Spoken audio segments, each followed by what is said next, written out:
Berdasarkan uraian di atas, maka kita mempunyai dua macam pengertian tentang konstitusi, yaitu konstitusi dalam arti sempit dan konstitusi dalam arti luas.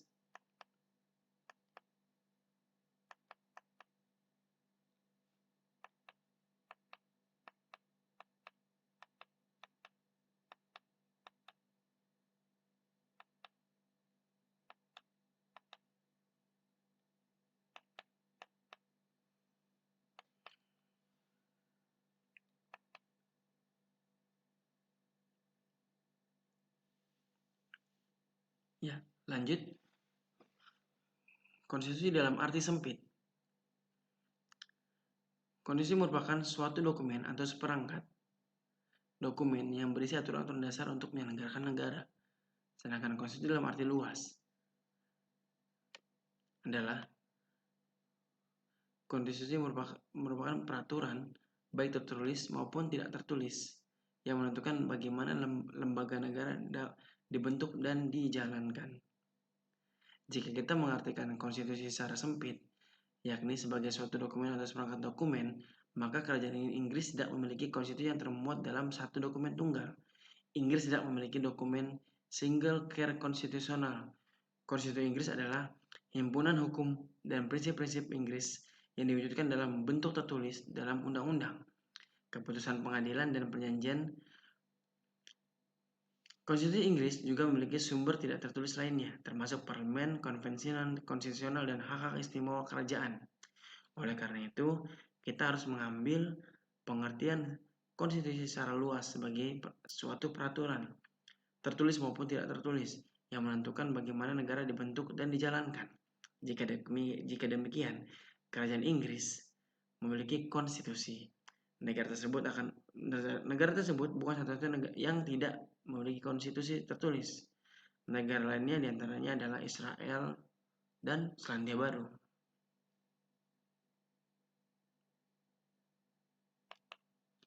Masuk pada yang selanjutnya, membangun argumen tentang dinamika dan tantangan konstitusi dalam kehidupan berbangsa negara Indonesia. Menengok perjalanan sejarah Indonesia merdeka, ternyata telah terjadi dinamika ketatanegaraan seiring berubahnya konstitusi atau undang-undang dasar yang diberlakukan setelah ditetapkan satu hari setelah proklamasi kemerdekaan 18 Agustus 1945.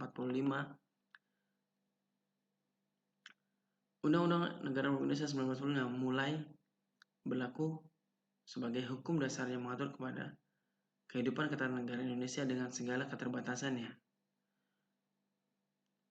Undang-Undang Negara Republik Indonesia tahun 1945 oleh Bung Karno sendiri dikatakan sebagai undang-undang kilat yang akan terus disempurnakan pada masa yang akan datang. Dinamika konstitusi yang terjadi di Indonesia. Undang-Undang Negara Republik Indonesia tahun 1945 atau masa kemerdekaan 18 Agustus 1945 sampai dengan Agustus 1950 dengan catatan mulai 27 September 1949 sampai dengan 17 Agustus hanya berlaku di wilayah Republik Indonesia Proklamasi.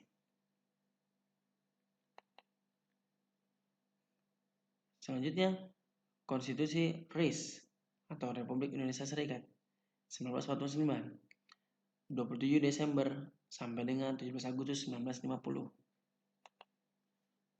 Kembali ke Undang-Undang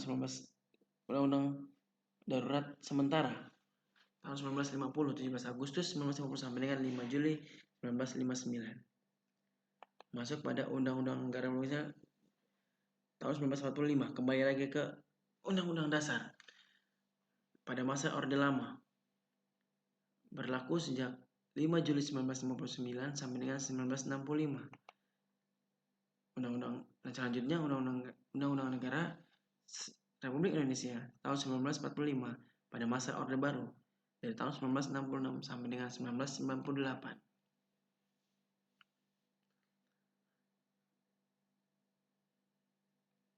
Karena krisis yang melanda Indonesia, akhirnya pada tanggal 21 Mei 1998, Presiden Soeharto menyatakan berhenti dari jabatannya.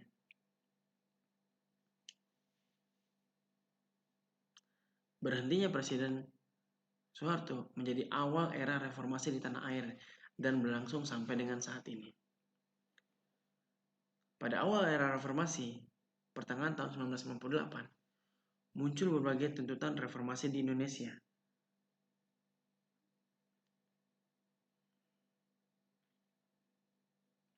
Terutama oleh mahasiswa dan pemuda.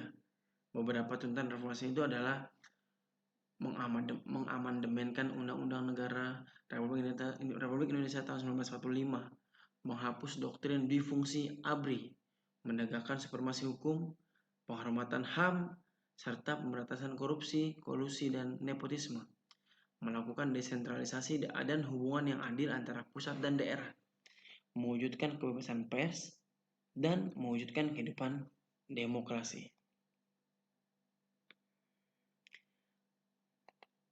Mari kita fokuskan perhatian pada tuntutan untuk mengamandemen Undang-Undang Dasar Negara Republik Indonesia tahun 1945. Adanya tuntutan tersebut didasarkan pada pandangan bahwa UUD NRI 1945 belum cukup membuat landasan bagi kehidupan yang demokratis, pemberdayaan rakyat, dan penghormatan HAM. Di samping itu, dalam tubuh Undang-Undang Negara Republik Indonesia tahun 1945 terdapat pasal-pasal yang menimbulkan penafsiran beragam atau lebih dari satu tafsir atau bisa dibilang multitafsir dan membuka peluang bagi penyelenggara negara yang otoriter, sentralistik, tertutup, dan berpotensi tumbuhnya praktek korupsi, kolusi, dan nepotisme.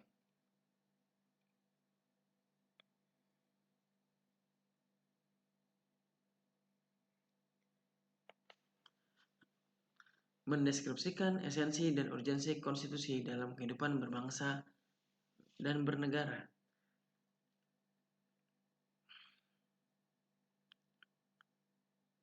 Bagaimana hasil perubahan UUD Negara Republik Indonesia tahun 1945 itu?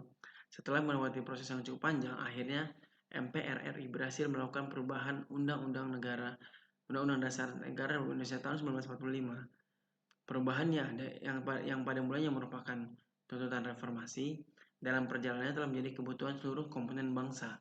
Jadi tidak heran jika dalam proses perubahan Undang-Undang Negara Republik Indonesia tahun 1945 seluruh komponen bangsa berpartisipasi secara aktif dalam 4 kali masa sidang. 4 kali masa sidang MPR, Undang-Undang Negara Republik Indonesia 1945 mengalami perubahan sebagai berikut. Perubahan UUD di tahun 1999, 2000, 2001, dan 2002. Setelah disahkan perubahan keempat pada sidang tahunan MPR tahun 2002, agenda reformasi konstitusi Indonesia untuk kurun waktu sekarang ini dipandang telah tuntas. Perubahan UUD NRI 1945 yang berhasil dilakukan mencakup 21 bab, 72 pasal, 170 ayat, dan 3 pasal aturan peralihan, dan 2 pasal aturan tambahan. Ada 6 pasal yang tidak mengalami perubahan, yaitu pasal 4, 10, 12, 25, 29, dan 35.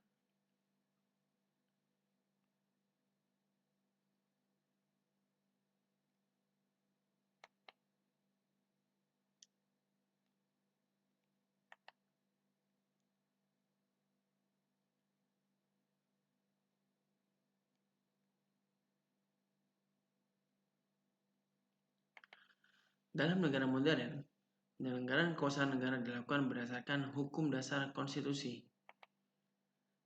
Undang-Undang NRI 1945 sebagai konstitusi negara Indonesia memiliki kedudukan sebagai hukum tertinggi dan hukum dasar negara. Sebagai hukum dasar dan hukum tertinggi negara, maka peraturan perundang-undangan di bawah UUD Negara Republik Indonesia 1945 isinya bersumber dan tidak boleh bertentangan dengannya. Secara normatif, undang-undang tidak boleh bertentangan dengan Undang-Undang Dasar Negara Republik Indonesia tahun 1945. Lembaga negara yang berwenang menguji konstitusionalitas undang-undang terhadap UUD Negara Republik Indonesia 1945 adalah Mahkamah Konstitusi. Pengujian konstitusionalitas undang-undang adalah pengujian mengenai nilai konstitusional undang-undang itu baik dari segi formal ataupun material terhadap undang-undang dasar. Warga negara, baik secara perseorangan atau kelompok, dapat mengajukan pengujian konstitusionalitas suatu undang-undang yang dianggap bertentangan dengan Undang-Undang Negara Republik Indonesia 1945 ke Mahkamah Konstitusional. Terima kasih. Assalamualaikum warahmatullahi wabarakatuh.